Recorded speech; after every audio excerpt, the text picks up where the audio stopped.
Hello, brothers and sisters. Welcome back to another Based LDS video. I am not in my usual spot.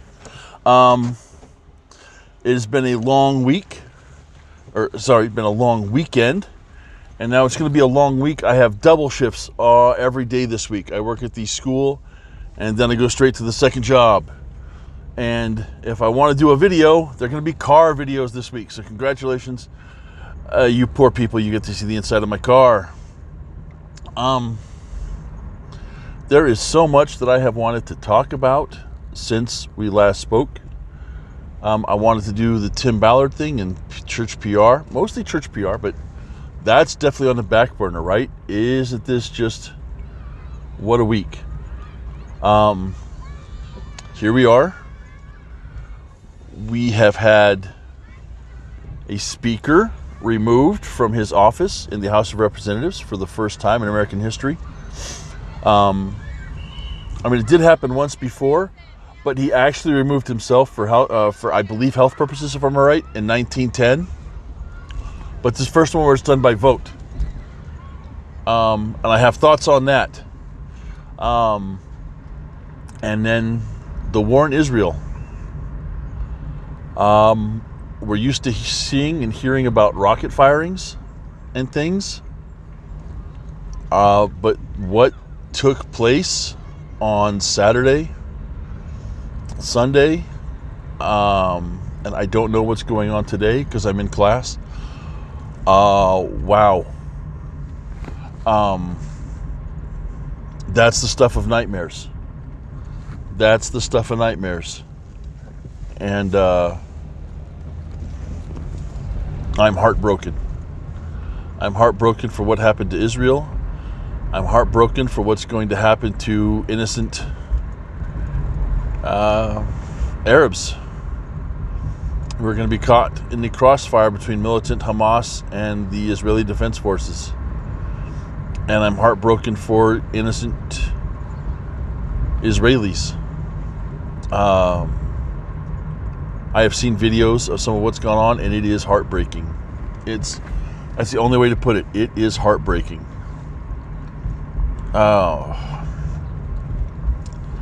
So I wish I could do this on my computer, and I wish I could copy and splice other things in, but I want to kick off the events of last week by talking this is how I'm going to kick this little series of videos off for this week, is the TikTok sensation, and I hate, detest, loathe TikTok.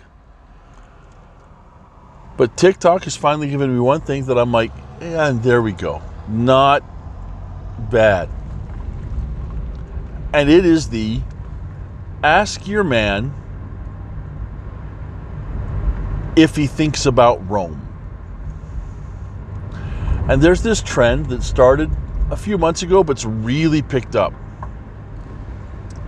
It is women asking your men, husbands, boyfriends, brothers, fathers, ask the men in your life if they think about the Roman Empire. And they are shocked. I mean, not all, but a good portion of these ladies find it absolutely hilarious that we men would take our time out of the day, mental effort, to think about Rome and the empire and glory that was Rome. Now, my wife does not have this reaction. She's like, yeah, no, that's what Brian would think of. Because I do. I'm all about thinking about history and Rome tied into so much of what we do in our everyday life. And I don't think women see that and understand that in general. Again, it's like a bell curve. You get the extremes at both ends. Yes, women that understand, but then for the most part, women are like, why would you think about that? Why is that important? What does that have to do with anything? And they're mystified by the fact that somehow talking or thinking about and talking about the Roman Empire is a mystery to them. And forgive the sunshine here. Let me see if I can. Let's just do this. There we go. And I have a free hour. I'm going to the store to pick something up for lunch. But Rome. I think about Rome all the time. I think about it in terms of politics. I think about it in terms of technology. I think about it in terms of war. Yeah, the gladiator movies are cool and all that stuff, but it's the American governance system, our political system, is based off of the Roman Republic, right? The fact that the Greeks were pure democracy and the founding fathers saw how that absolutely failed. But they saw what was possible in Rome because the Romans had a representative democracy, a republic. They elected people, the population elected people to come and represent them in the Senate. And that worked for a while. But as is usual, corruption crept in, pettiness crept in, conflict, spite, just political vyings and differences built up, and the republic crumbled and became an empire after a while, where the Senate was a shell of its former self. I mean, it still had some power and sway, but the emperor ran the show, not so much the people or the representatives, but they still had some power. But you can see how what happened in Rome is happening again today. The corruption in the political system. Our representatives not necessarily representing the people, but rather representing themselves or certain donors or factions or whatever you want to call it. However you see it. For myself, and I don't mean to sound cold-hearted here, but when I see the thousands of, and I'm going to use, well, YouTube doesn't like the term, the thousands of people who are not citizens of the United States of America crossing the border unchecked, I think of Rome dealing with the Goths, the Visigoths, the Huns. You get the idea. The outside influence and how Rome's borders weakened, and they tried to integrate these people, but the integration never fully happened. These people never fully became Roman. And culture broke down. I look at the even greater cultural breakdown. You can look at gender norms degrading, and that led to a degrade in morality. People went after the lust of the flesh, so on and so forth. I'll roll up a window here so I have some privacy. I got people walking by.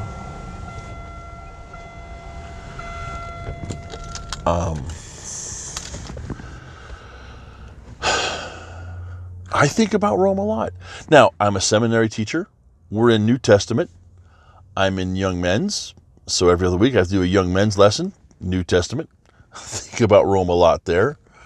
Just because where we're at in the scriptures. But just everything Rome did for Western civilization. In America, we're a Western civilization. Our culture, our standards, our values are based upon Western civilization's standards and values.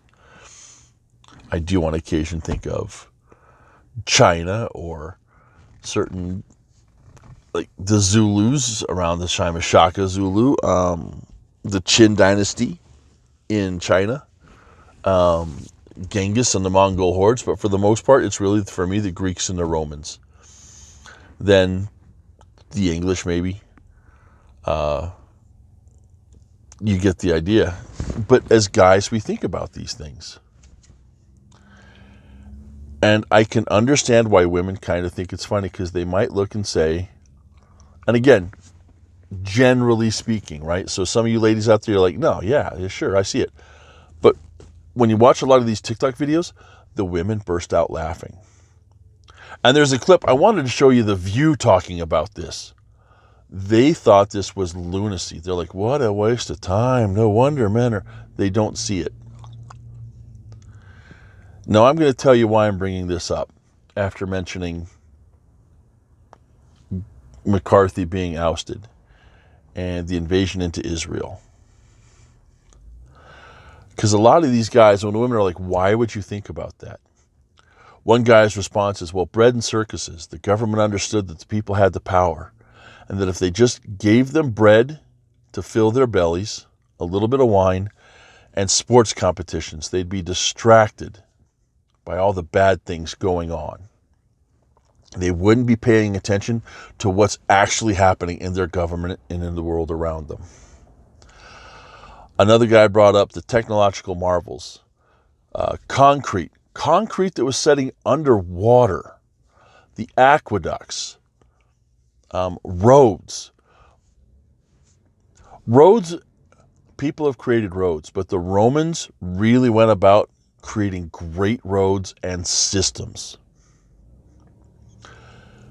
The practical reason for this, so the armies could travel. Rome mobilized quickly and moved swiftly. Roads were the way they did that. But if you think so, you're like, okay, military. But some of the side benefits, those are the same roads the apostles would have walked, and other missionaries would have walked to share the gospel with the Roman world.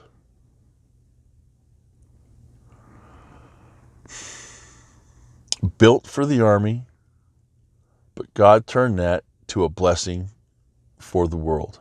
In whatever form the gospel went out in whatever year you want to choose, it still went out. Christianity flourished in whatever state it was in, so that it could survive in even a limited state.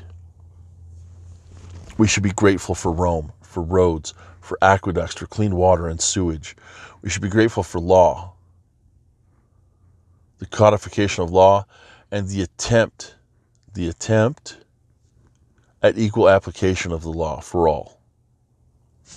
I'm grateful for that here, although you can see it's not so equally applied anymore, in my opinion, and the opinion of many others.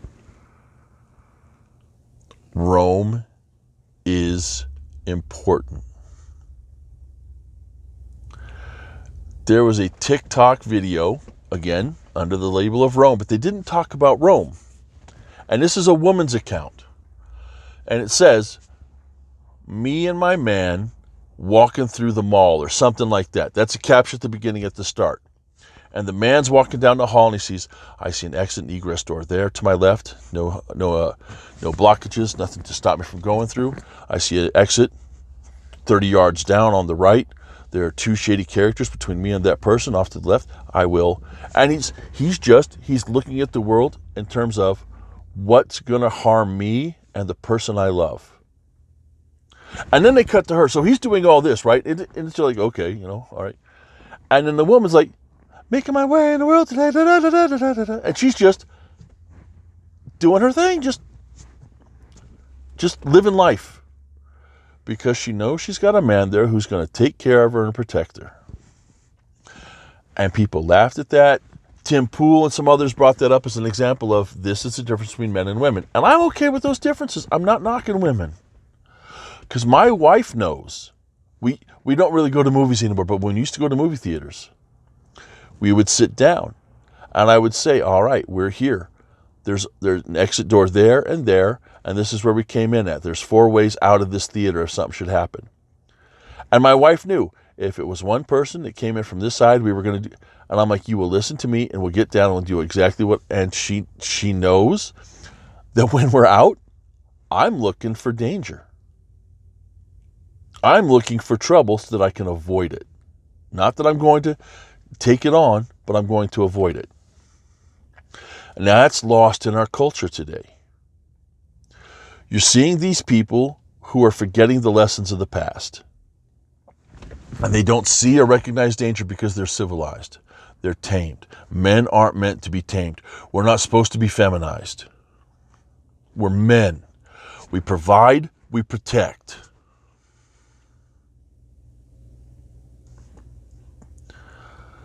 That's always been and always will be the mission and the call and the duty of a man, to provide and to protect.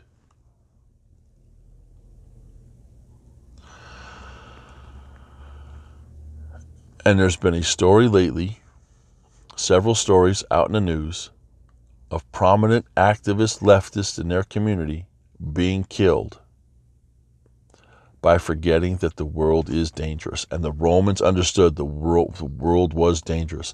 They recognized there were enemies at every corner. And they built strong borders and strong armies. And the Pax Romana was a real thing. The peace of Rome. The peace was, if you mess with us, we will destroy you. Respect and protect our citizens. Any harm comes to one citizen, we will destroy you. That's why Paul lived as long as he did. Remember that in Acts, when they're beating him because he's a Christian, right? And they're about to be like, okay, yeah, we beat you. Now we're going to turn you out. And he's like, oh, I'm a Roman.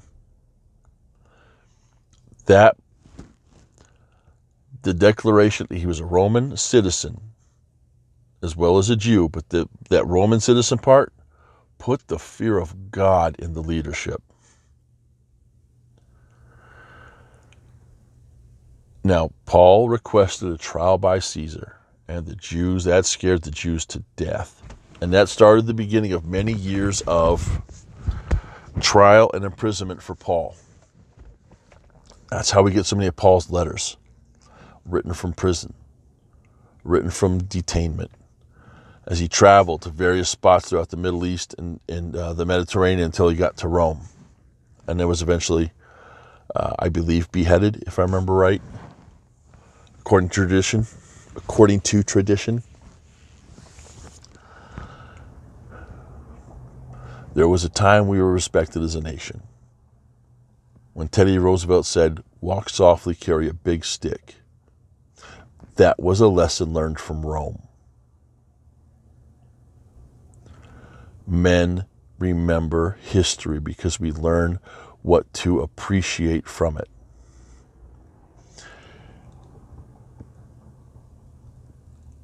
Our politics are corrupt. We're not stable anymore. One guy submits a paper to have the Speaker of the House put out according to rules created. 8 others back him up from his party. And they bring it to a vote. And the House leader is withdrawn. He's removed from office. And I understand some people are like, why would you do that? He's just doing his... Brothers, let me point this out. Congress is typically rated lower than our current president in terms of approval. So Gates is like, no, let's change things up and let's make this more for the people. Single issue bills, no more omnibus, no more continuing resolutions, right? Because that's what this was. McCarthy held an advantage. When they couldn't get things negotiated, he's like, well, screw my own party. I'll go around their backs to get support from the Democrats, which makes the majority meaningless, which makes their ability to negotiate weak.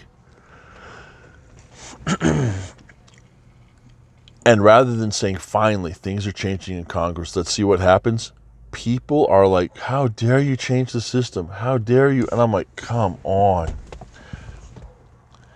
And his fellow colleagues are like, you're a traitor to the party. No, he's standing up for what we voted for. But our political class believes they know better than we do.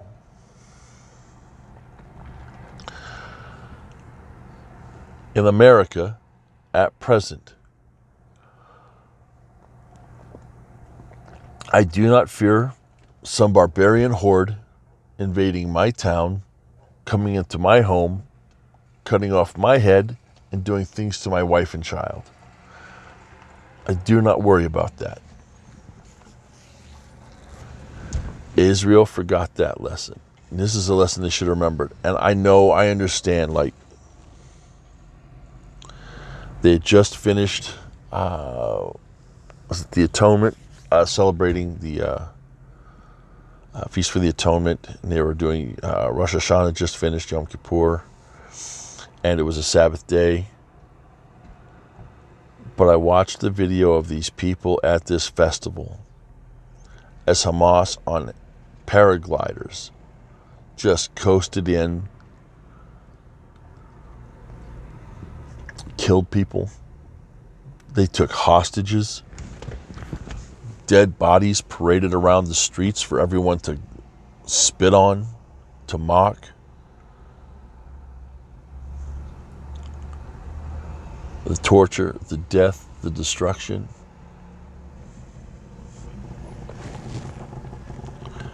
Now, Israel's retaliation.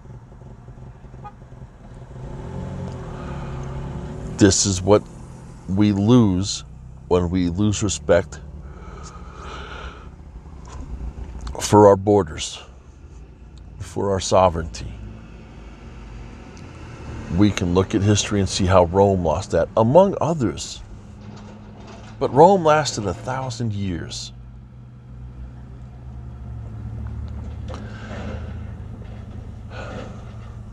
So Rome. Ladies, do your men think of Rome? I might think about it more often than others. Probably I do. I'm probably at the far extreme of always on Rome.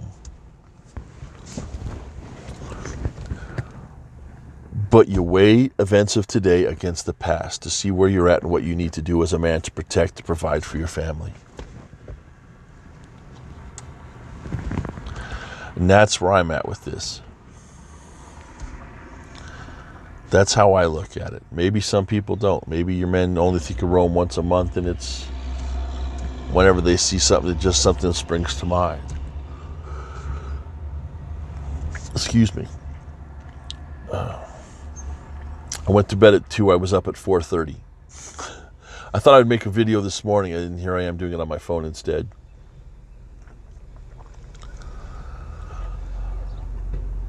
If we kept in remembrance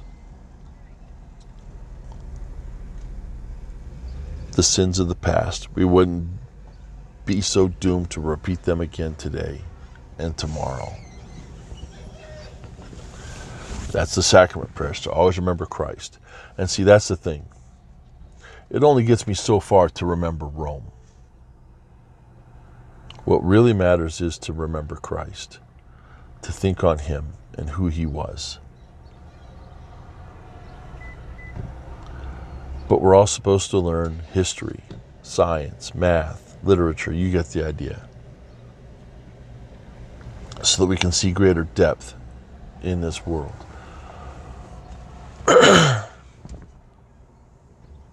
So that the Spirit has more to work with when it's trying to direct us in our efforts. We have templates and patterns from the past to look at and judge and work from.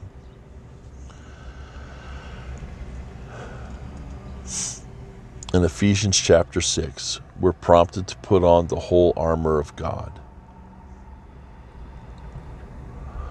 The breastplate, the shoes, the shodding of the feet, the helmet, the shield, the sword of truth. All these things are there for a reason. And this is something I'd forgotten. Paul encourages us to do so. And this is where I lose sight of things. See, when I watch videos on the armor of God, they talk about avoiding sin and peer pressure and this and that. But in Ephesians, it's because of the principalities, powers, and plotting of the forces of the world that have power.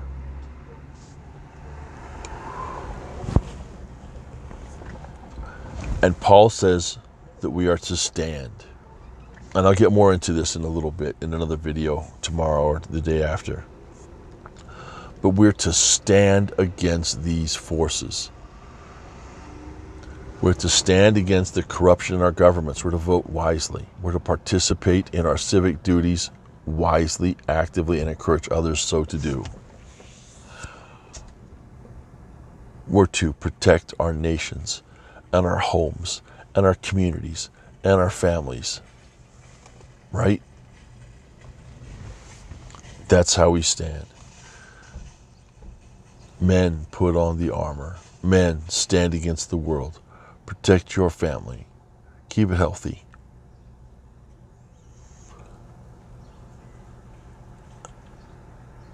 Because that's what's important, is family. Cherishing the gospel.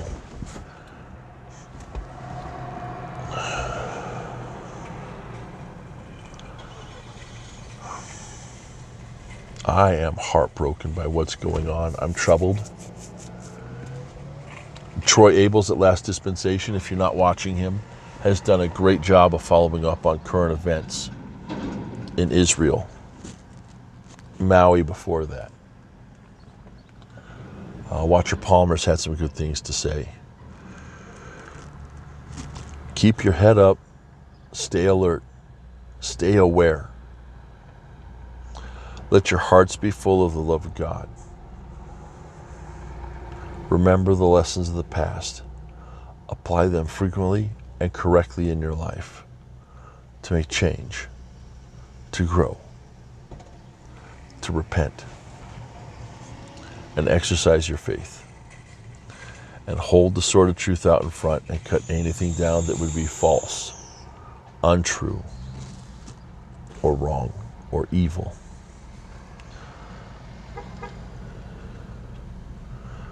I love this gospel.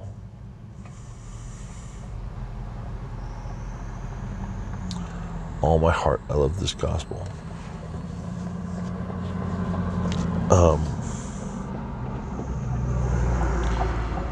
And I pray that you'll learn from the lessons of the past.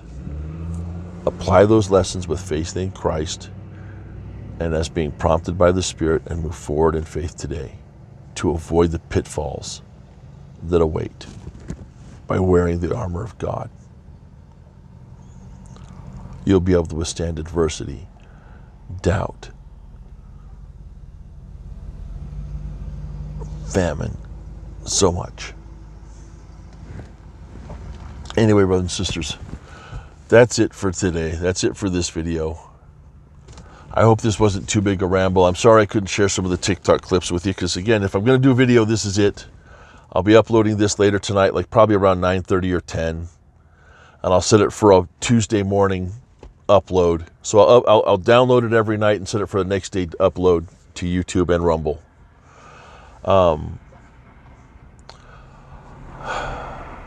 I love you all. Thank you for listening. Peace out.